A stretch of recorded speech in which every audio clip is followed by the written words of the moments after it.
Welcome back to another episode of the Good Brothers. I'm Alex. That's Mike. We're the Good Brothers, the bestest of brothers. We are your highwaymen talking pop culture from LA to New York. Mike, say hi to the folks. Hi, folks. Mike. Good, brother. How are you doing? It's been about 10 days since the last time I talked pop culture, sports, and all the nonsense in this universe. How you doing, my man? I mean, I'm doing okay, better than I guess Batman's doing, but according to Zack Snyder, he's doing just fine. Oh, we're going to talk about that breaking news that has completely shattered reality and has been on the forefront of CNN, Fox, CNBC, and every other news organization. But before we get to all that, good brother, we have some housekeeping notes we want to take care of. Make sure you're all following us on the socials. We're on Twitter. I'm on Twitter at Mike M Media. The Good Brother is on Twitter at Mercado21Alex. And you can follow the show on Twitter at Good Brothers Pod. Please like, rate, review, and shares wherever you get your favorite podcasts at Mercado Airwaves. See the video version of the podcast on YouTube, youtube.com/Mercado Airwaves Network. Become a producer of the network at patreon.com/Mercado Airwaves. And of course, keep up to date with everything we're doing on the network, like the True Crime Show, Pop Culture Show, Sports Show, Two Nerds of a Feather Podcast, the Gone Missing Podcast, and all our interviews. Following us on Twitter at Mercado Airwaves. Whoa, boy, good brother. We have ourselves a bunch of things to talk about today. So I think first we want to do some reviews, right? There's a lot of stuff that's been out the last 10 days. So I think we're going to start big scale in the movie theaters. You and I were talking off air about the disappointment when it comes to the box office of the movie that's in your background, a movie that touched this Grinch's heart. We are talking about In the Heights. Did not do really well when it came to the financial part of it, although you and I loved the movie. Let's start there. How do we want to break this down? Because this is a very multi-layered conversation. And I think, like you mentioned off air, that A Quiet Place was able to make this big jump up. So what are your thoughts about the release a few weeks ago about this movie? So I think we can both agree review-wise, it's a fantastic movie. I would say personally, it's one of the best musicals to release in the last 10 years, especially when you make that transfer from theater to the big screen. I think it goes on that list of these top modern day musicals that really are paving a way for newer type of art form. Now, here's my issue. I think people really expected another Hamilton. And I think the difference was, Hamilton came out on Disney Plus, the biggest streaming service that year, during a pandemic, not just the pandemic, but the middle of the pandemic, when we were really on lockdown of, no, you really can't go anywhere. You can't even go to work, some people. Like, you have to be an essential worker to even leave your house for anything more than groceries. So this wasn't a thing. And I think people expected that same success to go toward the box office when, one, unless you're Hugh Jackman, you don't make a lot of money off of musical movies. Definitely not Broadway to the theater musical type movies. Greatest Showman's a little bit different, where it was a shorter film, less story driven, and more music video-esque, which is why it did more successful. And it came out in the winter months, which movies tend to do a little better in, especially movies like that, where it's a very niche audience. I think with this, the issue is the audience is very select compared to a Hamilton or a Wicked, where I think it's a broader audience, where this definitely aims toward more a Hispanic audience, which you can debate whether or not that really develops in the box office. So I don't know what you think about it. I know we love the movie, but I understand why it didn't make a lot of money. I don't understand a lot of the backlash. Us being, I would say, more, we're in the middle when it comes to our skin complexion of Latin people. Towards the lighter skin. We have a horse in that battle because we don't understand that. So we really won't address that too much. I think Lin Miranda, sorry, brain fart. No, he's a hard name. It's a hard name to put together sometimes. He just fine. Yeah. I don't think that's our place to address, especially what our complexion is. Yeah. And it's interesting you say that, because I've had this conversation a lot of times. I've done promotions, and if you're not familiar with the Chicago area, we have something called Little Village, and it's a predominantly Mexican Hispanic area down in the south side of Chicago. And I mean, I've had confrontations because I'm a light-skinned Hispanic man. Yeah. Like, it's a thing. You see it with Sammy Sosa. There's a lot of places where they devalue darker skinned Hispanics. This is something, and it's a whole thing, and it is a subject that means a lot to a lot of different Hispanics. With that, I think let's start from the beginning, where the Hamilton and In the Heights thing, Hamilton was organic. This was a play that got very popular, had a lot of hype to it, and then it started the momentum. This was a feature-length film. This was a studio behind it. This had a lot of the hype already because there was name of Hamilton behind it. But then we talk about names. You mentioned Greatest Showman, where you have somebody like Hugh Jackman, Zac Efron. I even believe Zendaya's in that movie. Where these are names. These are A-listers. We know a lot. We recognize a lot of the faces in The Heights. I popped when I saw Mark Anthony, which, by the way, how is Mark Anthony in The Heights and doesn't sing one song? Anyway, there's no stars in that movie. And in a pandemic, unless you have Godzilla or King Kong, you need a star to sell these movies. And I think that's a big reason why this movie didn't make a lot of money. Who are you marketing towards? Okay, musical fans, Hamilton fans, culture. I get that's awesome. But what about all right, musicals are okay. Yeah, I'm not Hispanic, but I kind of like the music. Oh, I'm not from New York, but I kind of like the vibes of West Side Story. You need a hook. You need something to bring you in. Nobody's going to watch West Side Story unless you saw that it's Steven Spielberg presents West Side Story. That means a lot. And I think in my mind, I never thought this thing was going to crush in the movie theaters. Not when we've already seen what the pattern is for a movie to crush in a movie theater in the post-COVID lockdown world. No, I agree with you. And even when you look up the headlines now, a lot of it is that conversation within the Hispanic community. And we've talked about it in previous shows on multiple platforms on this network about, the divide within Hispanic culture in general is a very hard divide to even get Hispanics to unite on something. And this obviously another example of you didn't even get the main audience you wanted. So I think, like you said, we didn't expect this movie to make a lot of money, maybe a little bit more than it did. I'd like to see the numbers it does on HBO Max, honestly. I'd like to see where that leads into it. But like you said, Hamilton changed the game a little bit where it already had a lot of good word to mouth. And a lot of people missed seeing it. And when they put it right on Disney Plus, they didn't make it into a film. They filmed the stage production. And again, at the time, it was revolutionary. You didn't hear about rapping on a stage on Broadway with this young Hispanic director / actor / rapper that we've seen a little bit. So like you said, it's hard to compare the two. But again, the movie does itself no favors when that's the poster, is comparing it to that and Crazy Rich Asians, because it was made by the same people. And both those films, I feel, are just a little superior. I did love this film, but did it make my dreams come true of how much I looked forward to it, and did it deliver? Not 10 out of 10. I'd say I wasn't disappointed, but I definitely wanted a little bit more. And it doesn't help that the aftertaste from the headlines are more negative than positive. And a lot of that I do believe is because we're in the know, and it's something that we actually have paid attention to just because of life and happenstance. I will say, as I love this movie more than anything, I think this becomes a template. We've seen Hamilton, and now we've seen this, where this is the quality now. It can't be garbage. And there's a lot of pressure now on Steven Spielberg, because here's the bottom line. In the Heights, what's fantastic about it is it got a lot of the culture correct. Yeah. Even though it missed part of the culture, and Lynn has talked about that, it got the culture that it portrayed right. So now Spielberg needs to not only get the Puerto Rican Hispanic side right in the West Side Story, but better get it right on the other side with the Italians too. This is a multicultural movie too in New York. This isn't going to be, you can't whitewash it. And I hate using that word, but you can't. There's no other way around it. So, I think this does put pressure on West Side Story. And we already know going into it that we already got these headlines about, the lighter skinned Hispanic in West Side Story. That's already going to be an issue. So I think it's going to help its case, where we're already going to go into it already over talked about it. The problem with In the Heights is we're talking about it after release. The only thing that's going to help West Side Story is we already know we're going to have a year to kind of discuss do better, Hollywood, but at least we'll go in fresh. I feel like I wanted Coco out of this movie, where it shocked me, and it hit 10 out of 10. And I got a nice 9.5 out of 10. And I really enjoyed it. I'd recommend it. I'd rewatch it. The soundtrack is the best part of the film. It's amazing.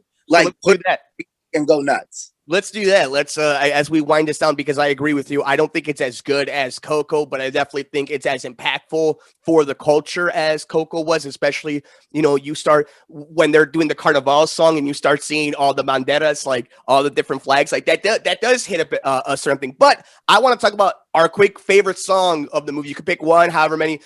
Mine is Blackout. I think that one with the merger of Powerless is probably the best song of the entire soundtrack. I have listened to the entire soundtrack, I think, twice now since the movie came out. What do you have as like the standout song for you from In the Heights? That's close. I do like Blackout. There's 23. I like When You're Home. Okay, When You're Home I is good. Them, honestly, they're all very different, and I love that about Lynn is that like he really. It's like Hamilton, where like if you're feeling in like a jumpy mood and you want to move around, here's these 5. If you feel really somber and you just want to sit and cry a little bit, here's another 3 for you. So I really enjoy that. I like In the Heights. I think he does intro songs maybe better than anyone else does in all his Broadway and movies, kind of like Coco, where like he just gets you right into it. Mm-hmm. And I appreciate a strong open. As wrestling fans, you got to start strong and you got to carry me throughout the whole film. So like a strong opening can really help me forgive a lot. Hence Fantastic Four stick, you know. That's like give me a strong opening and I might walk up being like, half that was good. Yeah, the first hour was good. But with that, good brother, I enjoyed this movie. I think we both recommend it. It is a fun summer movie. It is a fun movie with a bunch of friends. And you know, if anything else, it's if you like having a taco night, this is a good way to also incorporate more culture into your life. Listen to some music, awkwardly dance, and have yourself a wonderful time with In the Heights. Any final thoughts on this HBO Max movie theater experience? No, I think that's the one thing is like do it for the culture. Like if you're ever interested in a kind of wider Hispanic view than just, I feel like United States, you hear a lot about the Mexican culture, and that's great. Our neighbors to the south, and obviously Puerto Ricans and Cubans. Like those are the big 3 you hear about. But I think this does a better job of really explaining more of that and explaining the diversity within a culture, within smaller aspects of that culture, and the difficulties those cultures face within the bigger one. And I feel like you and me try having this conversation all the time about like, man, it's hard being Hispanic. Like I don't think people realize how big of a world it truly is within our one little culture of, oh, brown, okay.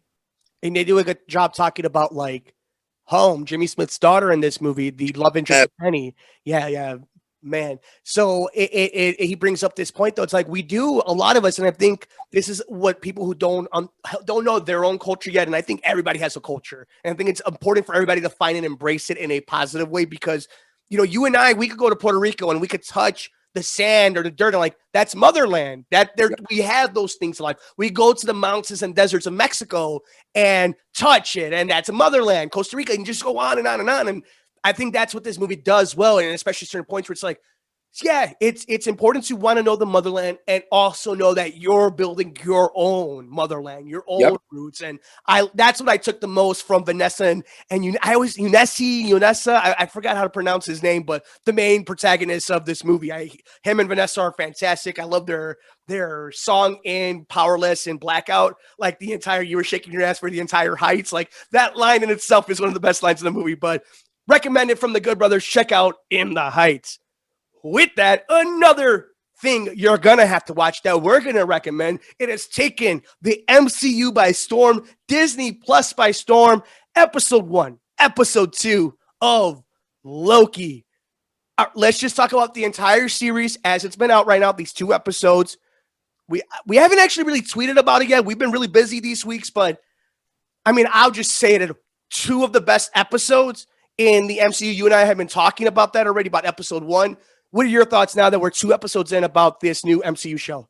You definitely can tell that there's a reason they sent the first 2 to critics, and that's how they clumped it. Sometimes they do 3 or 4 or 2. Those are usually the numbers we get. And then occasionally you'll get the 1, like a Breaking Bad, where it's going to be like, okay, we're starting episode 2, we're moving. This is definitely one of those where you're like, okay, 1 and 2 really are the same. Get us all set up. Now we're on our crazy journey. And I would advise people, like we have notes up. If you have the Loki notes up, I would advise people who don't like spoilers. Me and Mike do, so we already knew all this news. But don't look up the cast because I think that'll give away a lot of the episodes coming up. The trailers also did a little bit. Now, but if you want to be surprised, and I think you do, try to go in as blind as you can. And we're going to do our best to really not spoil things because, like, even talking about just actors showing up or trailers might spoil a lot. So I just say, I love the first 2 episodes. I know so little and so much at the same time. I feel like it doesn't feel like WandaVision where I feel like I'm being tricked. I feel like everything's there for a reason and a purpose. And I'm starting to really think the Thor universe with Loki, Thor, Taika Waititi, is the best in all Marvel. And that's including Iron Man's little small world, Captain America's small world, the Guardian's small world. I feel like Thor really is starting to become like, oh man, like I really enjoy the Thor universe, including this show now, and then the 3 movies and all his appearances. So I'm starting to think, man, is Thor really going to take advantage and be the guy? Because now he's connected with the Guardians, who are my second favorite family. So I'm starting to see him surpass with this show the Captain America little universe and the Iron Man little universe. You know, I agree with you. It depends on what happens with Doctor Strange. You know, Iron Man is kind of over with, so it's interesting to see how Spider-Man's going to transition to its own thing. Yeah, it might, the Asgard universe definitely might be the king of the MCU when it comes to fan interest and just lore interest in itself. You were talking about, just to start this conversation, about spoilers and whatnot. What's fun about the MCU, and even though we're in this, like where we hear original casting, because there's so many casting, and there's so many movies that I forget sometimes that like who's in what and where are they going to come up and where they get cast. So like I haven't looked at the Loki stuff. I know our boy from Lovecraft Country is been cast already as Kang the Conqueror, and we know the talk about what about those 3 statues and the timekeepers. So we know there might be that. So before we get into like, and we maybe have a slip in the mouth of spoilers, let's just give our scores for the first 2 episodes. You already gave a nice description of what you thought about this series. So your scores for the first 2 episodes, if somebody hasn't caught up to Loki yet. Okay, so I'll put these scores out of the Marvel television universe. I would say 9 out of 10 so far for both episodes. Like they're great. They're solid. They're setup episodes though. And I feel like they're as good. I like them as good as I like the Falcon Winter Soldier setup. And I did really enjoy the first 2 episodes of WandaVision before I thought we were getting tricked and I thought we were getting like breadcrumbed. And again, like every day, my hatred for that show just grows like a burning fire for some reason. And I'm hoping, and it doesn't help that I hate Doctor Strange, the film. I thought it was so bad, but I like Doctor Strange. So I'm like really torn. I'm like, man, maybe this film coming out is going to really be like, oh, okay, I understand both of those things. I feel it's just going to fuel my fire of like, now I hate you guys even more, but we'll see. But I give it a 9 out of 10, and I think it's so enjoyable. Tom Hiddleston is my favorite, one of my favorite actors, but I'd say Owen Wilson, man, he's just like, ever since, like, I've loved him ever since, you know, Zoolander, Wedding Crashers, honestly, was like, when like I'm like, I love your character. I love that you're just Owen Wilson. He was in that movie Wonder with the little boy with the deformity who's really cute, and he's really great in that. He always does this, like, I feel like he's just playing Owen Wilson. Marley and Me, like he's just Owen Wilson, but just in this film now. I'm Owen Wilson if I had a dog. I'm Owen Wilson if I was a great father. I'm Owen Wilson if I'm hanging out with Loki.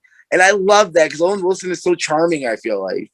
He's my favorite in Zoolander. I mean, he's fantastic in so many things. He's the man. Now, I agree with you. The first episode I actually thought was better than the second episode. I think more people think the second episode is better than episode 1.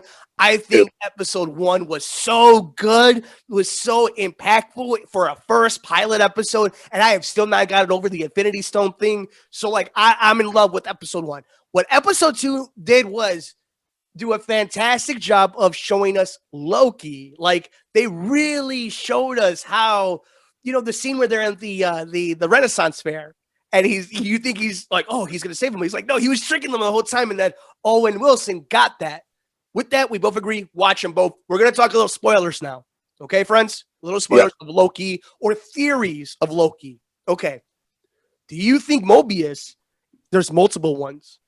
And the ring is happening. Yeah, I know Campia was the one that really like broke it famously. I had assumed that from the beginning. Maybe you did too, where like he was definitely the one that the first famous person to say it and tweet it. But I was like, no, I assumed that from the beginning that there's multiple of these because obviously these people have lived in this underground little society for a while. Underground, unless it's another veil. Yeah, so I truly believe. Yeah, I thought that too. Do you also believe that he is one of multiples, or this has happened a few times? I'm going to say something right now. I think Mobius might be a Loki. I don't think that. I think it might be something weird like that. It might be multiple Mobius, but I think his character is going to have one of those revelation moments where everything he knows of the time. Yes, like he might be a variant himself. That's a good way of putting it. That he might be a variant, or because it's a weird concept that him and his boss have with each other. And I'm interested.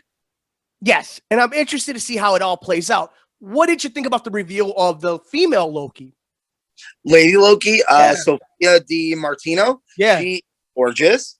She's very clever. I like a character like this where like it feels like she reminds me of Thor Ragnarok when it comes to like, oh, I like to see a female villainess like really take control of the scene with all these like it's a men heavy universe in the MCU. So to see like a strong female villain, I love to see it because it makes it feel like, man, dude, she got your balls in a purse right there and she'll wreck you. Yeah, like you're the god of mischief and she's making you look dumb. And with Kate Blanchett like that. That completely like just murking him. I love that stuff because I'm like, man, you thought one thing and she murked you, dude. Where do you think episode? I haven't seen trailers, so unless you know what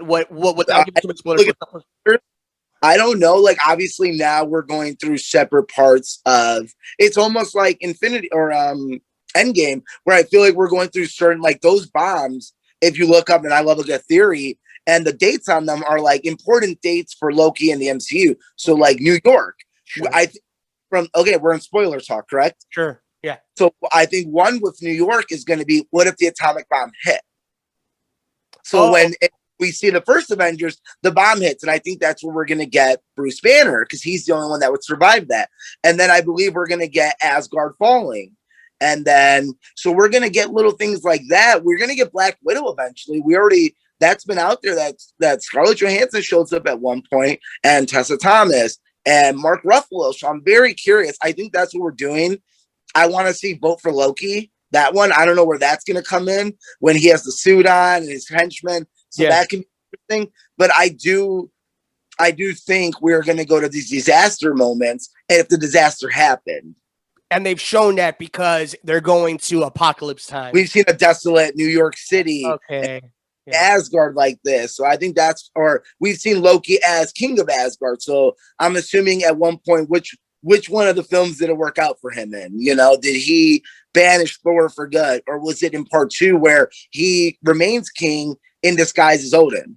Here's one for you, and we'll end a Loki conversation here. I think, first of all, Mark Ruffalo is the worst kept secret. This dude is always posting his bromance with Tom Hiddleston on set. So shout out to that. I can't wait to see how that Jeremy thing. Where are we getting an old man sort of style universe where he has one hand? We'll find out. I mean, it'll be some Oliver Queen stuff. Let's do this last one. Does Thanos or CGI Thanos show up in the show? No, I think that whole Infinity Stone thing really proved that, like, yeah, to you guys, Thanos was a big deal, but in the overall universe, it was just stage 1. We still had like several stages.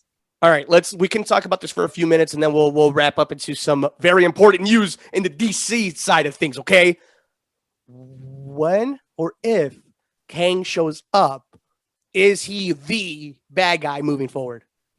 Yeah, he'll be one of the bad guys moving forward. I don't know. I think we're all leading to Galactus eventually. Maybe that's the next phase. Fantastic. But you don't grab an Emmy-nominated actor like that from. His name is slipping my mind. Maybe you can look that up for me. I advance a little bit. Mm-hmm. He was in the newest HBO show that I really liked. Lovecraft Country. Lovecraft Country. You don't cast someone like that not to show up and be the main bad guy, I feel like. But you also did it with Michael B. Jordan, so I'm not sure with the MCU sometimes because they do hire some of the best. But go ahead. Jonathan Majors. Our boy is Jonathan Majors. Yes. And yeah, I mean, he was fantastic.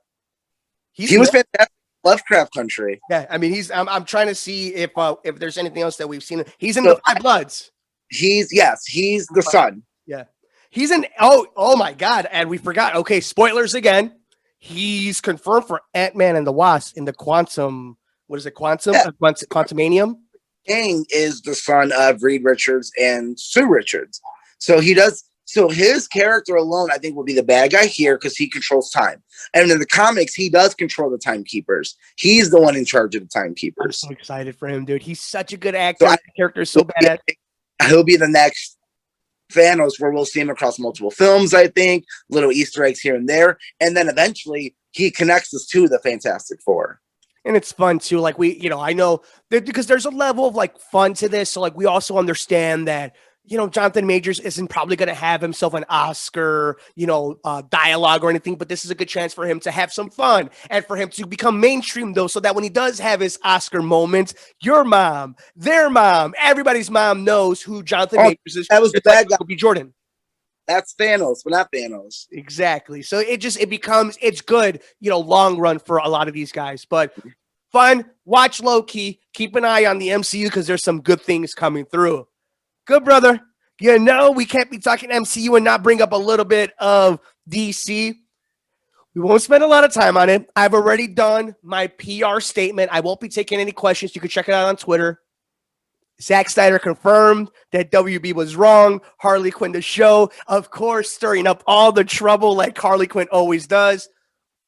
Long story short, was this good for Batman PR? Bad for Batman PR? Is good PR, bad PR? What do you think about this? I think this is what we call popping the boys. Where like you and I don't think anyone cares at all. Like I don't think it's big news.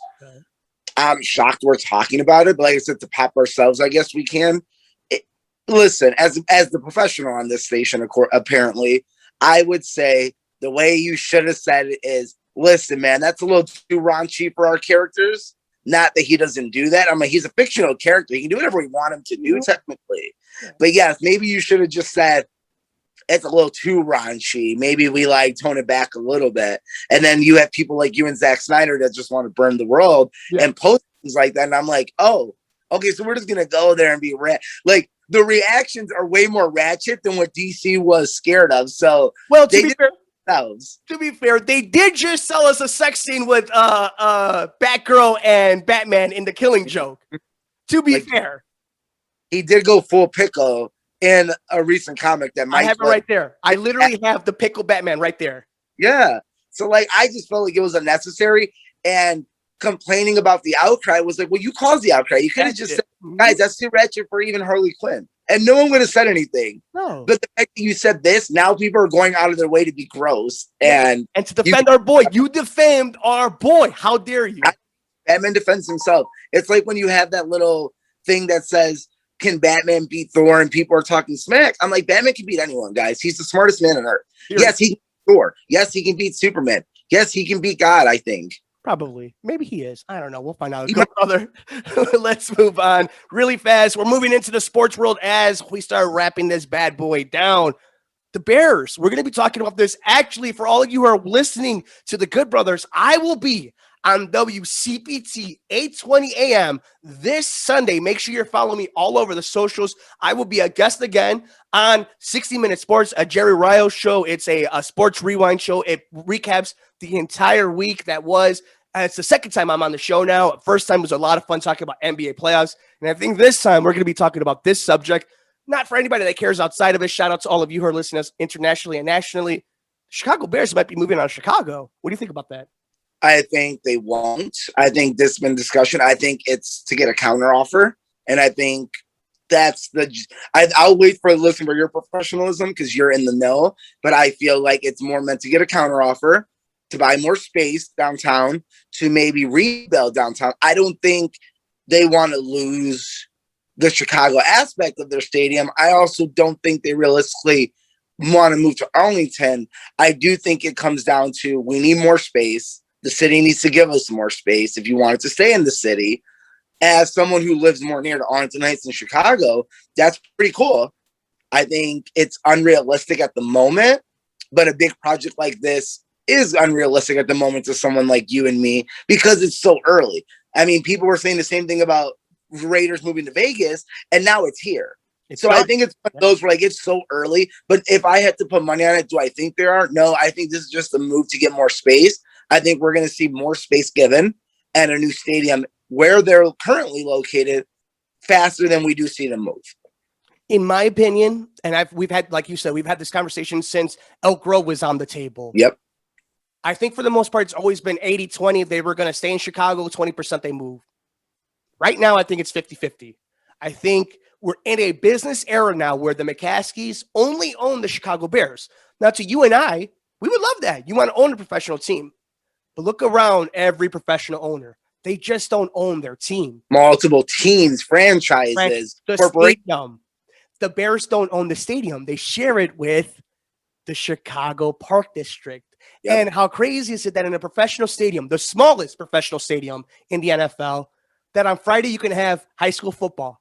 On Saturday, you can have college football. And then on Sunday, expect professional athletes to play on that field. That's just one thing. They don't make money really on the Rolling Stones having a concert there or a soccer game.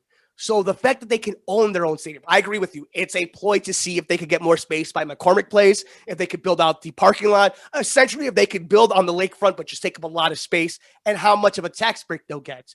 But if you're Arlington Heights and you just lost the horse track because horse racing is gone, there's nothing bigger in this city, in this state, than the Chicago Bears. And let's also be honest, most of the professional teams aren't necessarily playing in the downtowns anymore. Think about this. I went to school in Texas when this was big. The biggest stadium in the world, the Dallas Cowboys, Jerry World. Jerry World, yeah. It's honestly nowhere near the city of Dallas. No. Same where the Rangers play. The fact that we have three teams pretty much dominant in Chicago, in the Chicagoland, even the Cubs Chicagoland area, and the White Sox and the Bulls in Chicago, and the Cubs right in the area. We already have way more than some actual cities do. The Rangers and Cowboys play about 30 to 40 minutes outside of city. Yeah. And I have to shuttle to this. So I agree with you completely. It doesn't matter if they're in the city or not in the city. It's what's going to make us the most money. And Arlington Heights does seem, you make a good point of, they need to own their own stadium. And again, maybe it is a ploy to be like, okay, now you have to offer us something if you really want us to stay and be on the lakefront right up here. So for anybody who's not from Chicago or not, hasn't visited before, the Sox play on the south side of Chicago, the Cubs play on the north side of Chicago, and the Bulls, Blackhawks on the west side of Chicago, all legitimately Chicago neighborhoods. So they're not like, the Itasca Bulls. No, they're the Chicago Bulls, and the Bears play on the lakefront. So our city does have that history of neighborhood teams, downtown teams. But like you said, it's all about the money. But with that, we just wanted to vent a little bit and a little bit of a teaser for the next Sports from the Couch and the next time on the radio. Check us out. I'm on Twitter at Mike and Media. The Good Brothers on Twitter at Mercado21 Alex. I think that real quick is like living in Texas, you really understand that people don't understand how Chicago looks or works, because I think so many, like, look at Nashville, their stadium's right downtown. And there's majority of places have their stadium right downtown, the skyline. That's why when I have to say it, I'm like, well, technically it's not in the city, but it is Chicago. I think explaining Chicago is one of the hardest things to do in the entire world, especially to people down south, when most people are used to, no, it's in the city. Well, yeah, but not near the buildings where the downtown city is. Yeah. But this is there. Well, the park is there, but not this. Okay, well, that's not there either. That's on the other side. So I always find that very interesting. To anyone else, Mike can probably explain that more on his sports talk show of where everything truly is located. Like the Good Brother said, just like in New York, it's all about the boroughs. In Chicago, it's about the neighborhoods. It's block by block. So it's just one of those things. Good Brother, it is Father's Day weekend. Shout out to the head of the table of this Mercado family, Wilfredo Mercado. Salute, sir. With that, on this Father's Day, the Good Brothers are going to Hell in a Cell. And I am defending, reigning predictions champion as I at LA Knight Dummy. Yeah. Won on NXT TakeOver. No, I think we change it. I think it should be a best out of 5 for every championship, because one seems kind of cheap. So you have the first one. I'm going to say we should go out of 5. This isn't like WrestleMania season, so we're not going to do a 7-game series, but a 5 series does seem a little more rational leading up to SummerSlam. To be fair, there's literally a pay-per-view every other week, so that might be fair enough. All right, that's fair. I got the first pinfall then. With that, let's go ahead and get into Hell in a Cell really fast. It just broke a little. Hell in a Cell tonight. Hell in a Cell tonight. What is up with that? I think we're starting to see WWE.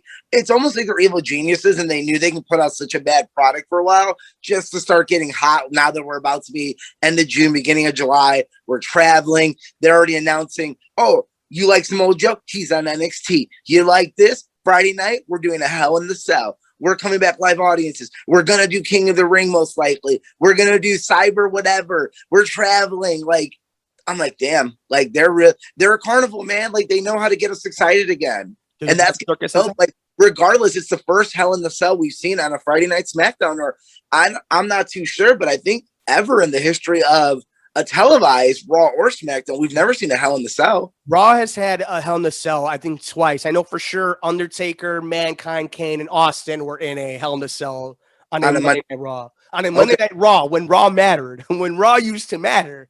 Now with SmackDown mattering, I don't think we've ever seen that. Cage match we're like, okay, we get a cage match like every few months. Like it's a Hell in the Cell. That's interesting. And obviously he's going to kill Ray, but I think story-wise is what we're looking at. What if it ends up being Dominic versus Roman at Hell in the Cell? I think that's what we're leading to is we're going to get two. We'll get one tonight, maybe a match next time, just because like Dominic's really, you're going to put him over a little. All right, let's go ahead and make some predictions. You ready? Yeah, let's do it. Alexa Bliss takes on Shayna Baszler. Who do you got? Alexa Bliss, I guess. Yeah, I got Bliss too. I don't think they're ready. Is there for some reason? Unless they're ready to bury her like this character of Alexa Bliss because they got like, rid of Lily. Yeah, like they did the Fiend or like when like she went over for some reason. Yeah. So that'd be interesting. But we'll go Alexa Bliss. Yeah, we'll go Alexa Bliss. Yeah. Bianca Belair defends her Women's SmackDown Championship against Bayley. Who you got? Bianca Belair, I'm a little concerned, like who she's gonna like. Who will her opponent be for SummerSlam? I think it might have to be someone returning. It's Sasha. What? It's Sasha. The WrestleMania rematch. Yeah, it's the WrestleMania. We haven't seen it yet. They haven't given us the WrestleMania rematch. I don't think it's going to be a Becky. I think she'll go to Raw. But I could see them putting a Becky Lynch on a SmackDown just for number purposes. But then you really got to revamp some of these rosters. And we have a draft coming up later in the year. And trust me, they have no problem pandering until then. Mm-hmm. But yeah, Bianca's going to carry. Yeah, Bianca will carry this title for a little bit. I think it's going to be a great match. I mean, Bayley and Bianca Belair, they're going to freaking kill it. But yeah, I think it's Sasha and Bianca at the SummerSlam pay-per-view. I think it's Rhea versus Becky at SummerSlam for the Raw. Yeah. All right. This is it. This is the last match. So a 4-card match. I doubt that's the case, but we're recording this on Friday afternoon. Wait, so we both have Rhea, right? Yeah, we both have Rhea. Okay, we didn't even. Does Becky show up tonight, or are we waiting? No, Becky doesn't show up until the crowd. Yeah, until the crowd is there. Okay. I would almost say that here's the thing, right? I can almost see Charlotte coming out to celebrate having a championship, and as she's getting on the microphone to say something that bow to the, and then you hear the whoa. Yeah, that might be a thing. So that's what I'm saying. I could see her just showing up. Yeah. Stare down and dip, and we don't see her like two more because they're gonna go live pretty soon. Like it's faster than we thought. I mean, I'm gonna be at the Allstate, I think August 3rd or August 9th, maybe the 6th. And that's like maybe like 6 shows, and they're gonna be live before that. So we only have a few more shows without them having a live audience. Here's the thing, though, about this pick: Charlotte can always win. Charlotte can always be put over. So, like, I know you and I are picking, Rhea, but like I think for all the fans who are listening or making fun of us, we understand Charlotte is the best and she can win at any time. Like they could put her over. So, all right. So this is the fun. Do you think this is a 4-card match before we get to this last one? No, there'll be more. I guess we can text each other if anything changes in the rules. I'll post it on the socials. They'll announce more matches and then because right now we're tied. So this is going to be a wash of a card. So we'll have no winners. Yeah. So you will 1-0 at the moment. Bobby Lashley defends the WWE World Heavyweight Championship against Drew McIntyre in a last chance in Hell match, which is if Drew loses, he will not be able to go against Bobby for the WWE Championship. Who do you got? And do you really think this is a pretty easy pick 'em? Yeah, Bobby's going to win because Bobby eventually will face Brock Lesnar. That's Brock Lesnar's title he's holding for Raw.